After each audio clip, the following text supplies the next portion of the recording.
Boa noite, pessoal. Hoje é dia 2 de julho de 2020.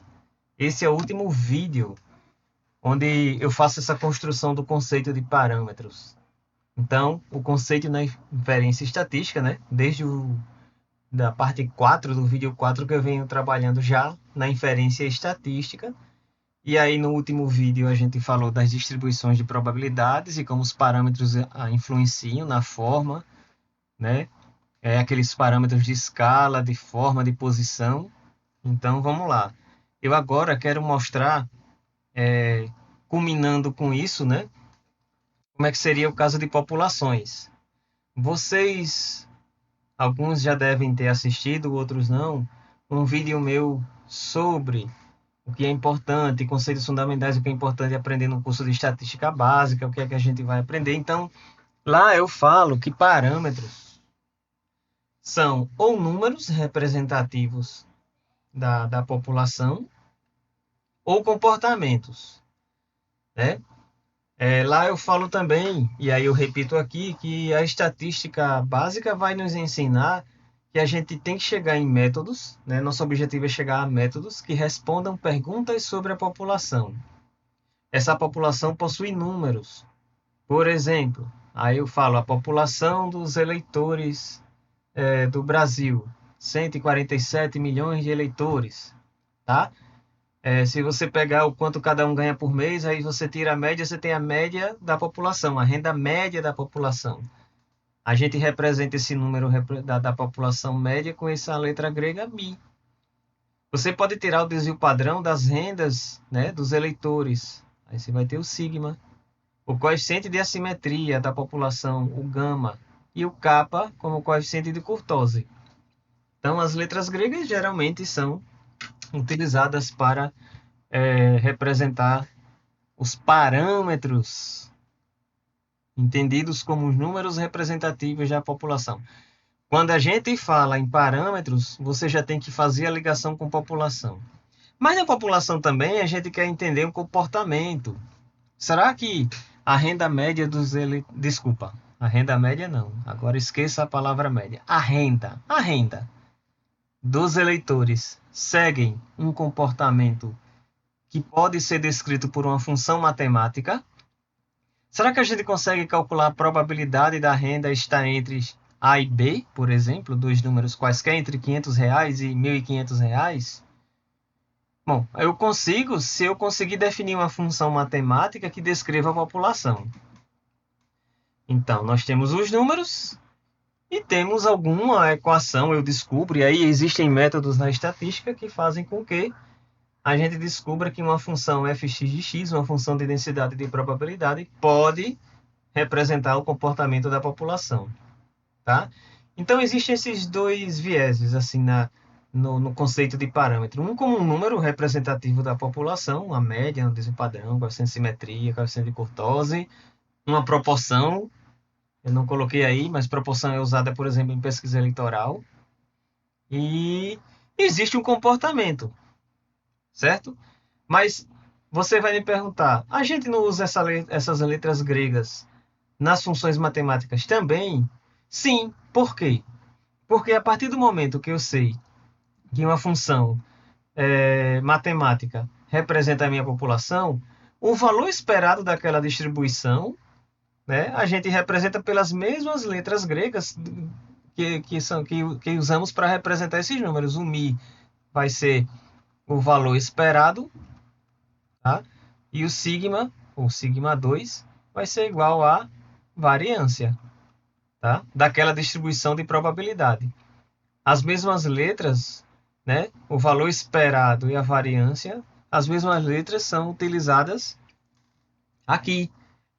Tá, até porque se eu sei que isso aqui representa a minha população, o valor esperado, que é o centro dessa distribuição, a gente há de convir que é a média da população. É assim você pode raciocinar também com os outros parâmetros, tá? Mas aí você vai me dizer, mas por exemplo, Uma coisa é a média, desvio padrão ou a variância da população. Outra coisa, a gente está chamando isso de parâmetro, né? Média. Mas você também chama parâmetro, Marlos, algo que define a equação, que particulariza a equação. Sim, também são parâmetros. Então, botem uma coisa na cabeça. Parâmetros particularizam o problema para o seu caso de estudo, né? O que você está estudando.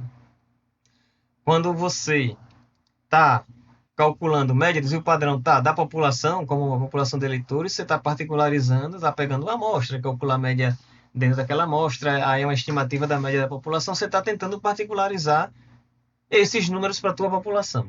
Quando você ajusta uma equação matemática para descrever o comportamento da população, você também você também usa a palavra parâmetros, porque você diz assim, ó, que na função Gumbel, os parâmetros alfa e beta são da população também. Porque eu estou dizendo que a função Gumbel, a fx de x é da população, então os parâmetros da distribuição de Gumbel são da população.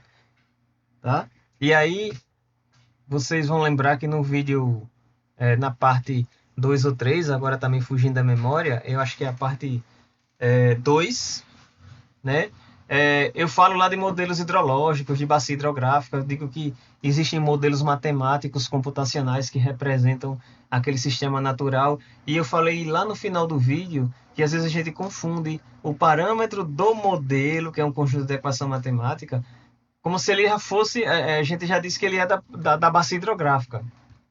Mas não é, do modelo. A mesma coisa aqui. O parâmetro de forma estrita, de forma rigorosa, ele não é o parâmetro alfa e beta da distribuição de Gumbel, supondo que ela representou a população, eles não são parâmetros da população, eles são da função matemática, que é um modelo abstrato que representa a sua população.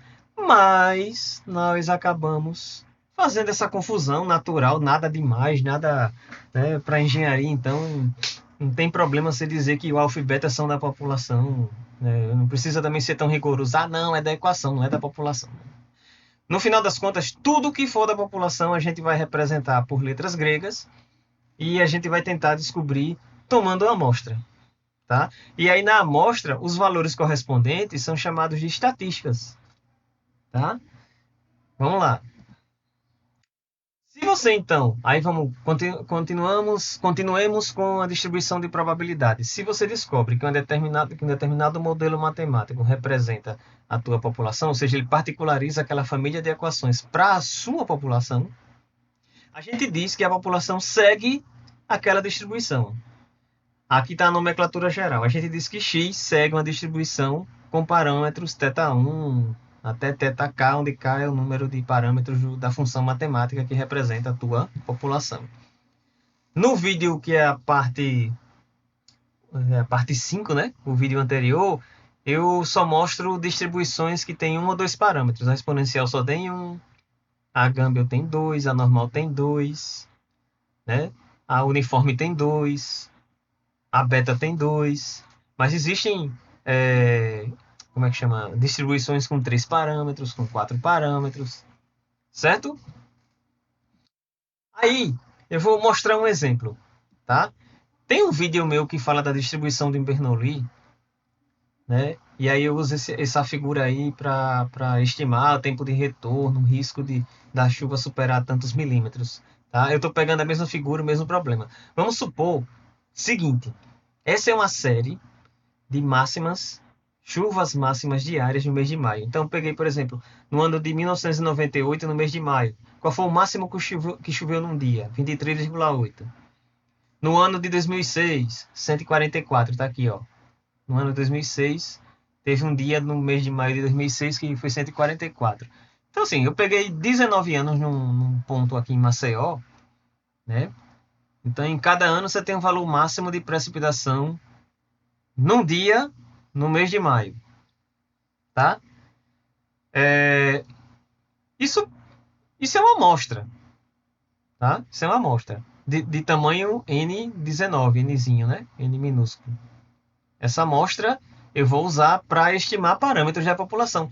Por exemplo, se eu tirar a média da amostra, eu tá aqui, né, representando a amostra. Aí eu tiro essa amostra da população, a população da chuva, que é infinita, você não sabe quantos valores. A amostra, o tamanho da amostra é o tamanho de anos de monitoramento, tá? Bom, aí você tira a média nessa amostra, que é a média desses valores aqui, ó, desses 19 valores, ó. Eu pego esses 19 valores, somo todos eles, divido por 19. Isso nos dá a média. Ela deu 69,9 milímetros. E o desvio padrão amostral é igual. Vou escrever a variância para ficar mais fácil de escrever. É a soma de cada valor, o desvio de cada valor em relação à média ao quadrado, dividido por n-1. A gente chama isso de desvio padrão amostral, variância amostral, e aí você tira a raiz quadrada, você tem o desvio padrão amostral de 36,1 milímetros. Ora, sabe o que é isso? Isso é uma estimativa desse cara aqui, ó, da média, e isso do desvio padrão, ó. Então, o x barra, o objetivo dele na amostra é um dia chegar, quem sabe, no parâmetro. E o S é uma estimativa do sigma. Então, na amostra, geralmente, a gente usa letras do nosso alfabeto mesmo, aqui, X, S, tá? Enquanto na população, G, né, para assimetria. Enquanto na população, K, né, a letra K do português para kurtose. Enquanto na população a gente usa letras gregas, ó, certo? Então, quando a gente pega uma amostra de 19 anos de chuva e tira a média, a gente está estimando esse parâmetro média, e quando a gente tira o S, a gente está estimando o parâmetro sigma.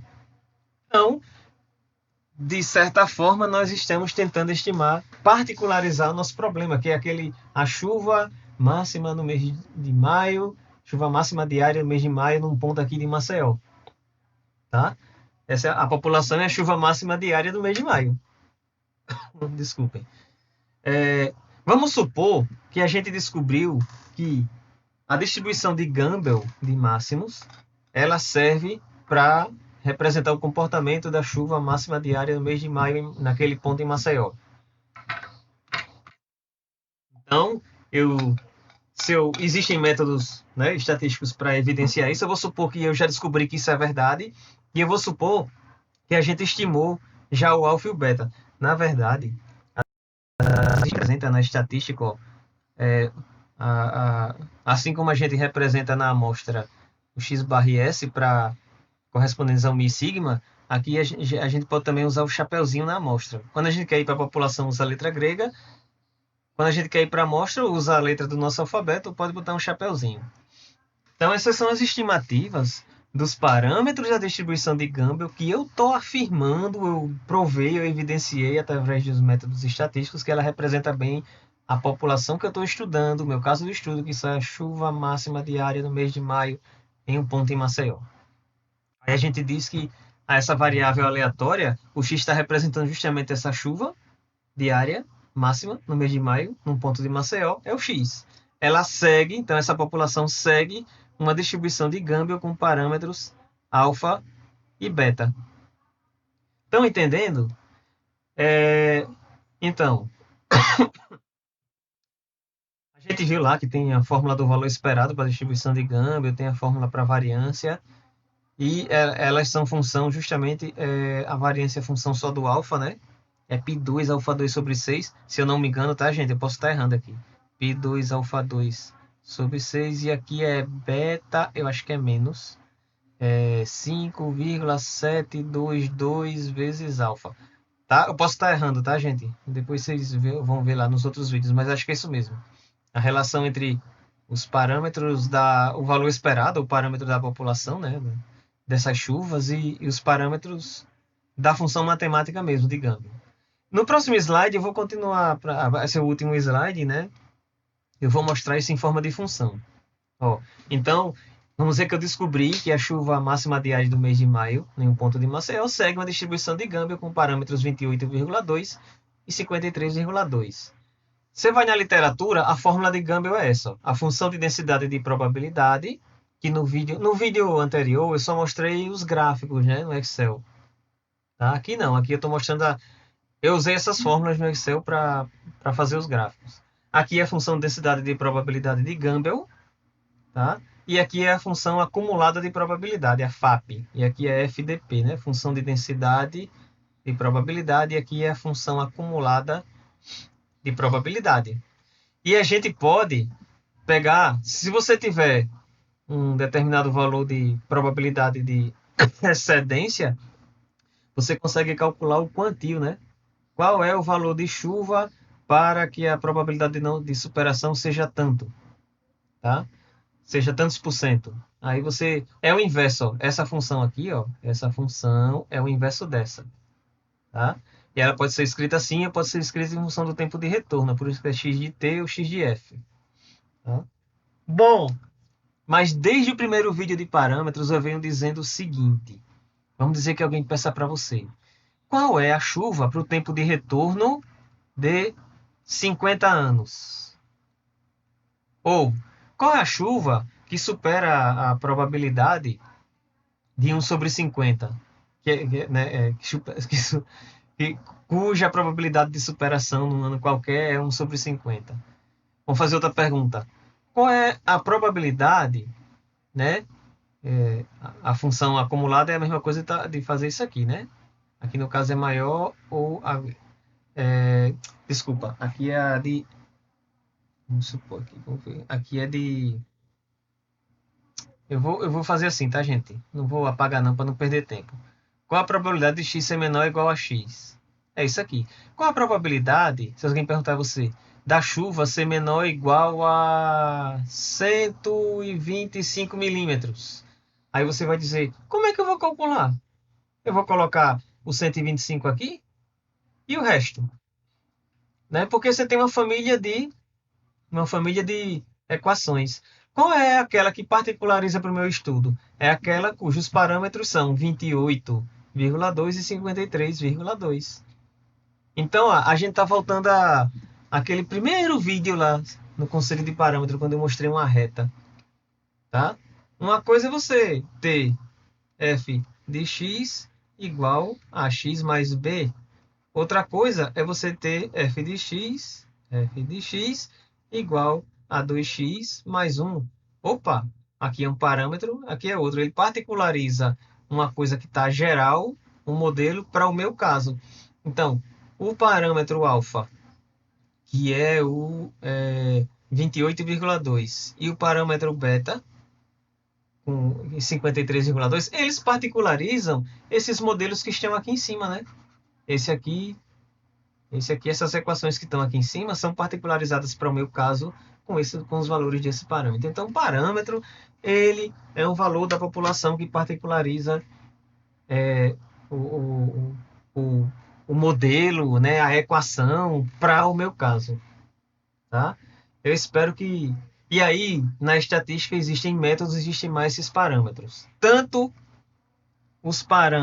Vamos lá, tanto os parâmetros da população, que são os números representativos, quanto os parâmetros da equação que vai representar o comportamento da tua população. Então, daqui por diante, a gente tem parâmetros como aqueles valores que particularizam a função fx de x, uma função f maiúsculo x de x, ou a gente vai chamar também de parâmetros como a média da população, a variância e etc. É isso, pessoal. Eu espero que essa série de vídeos tenham elucidado o conceito de parâmetros. Um abraço.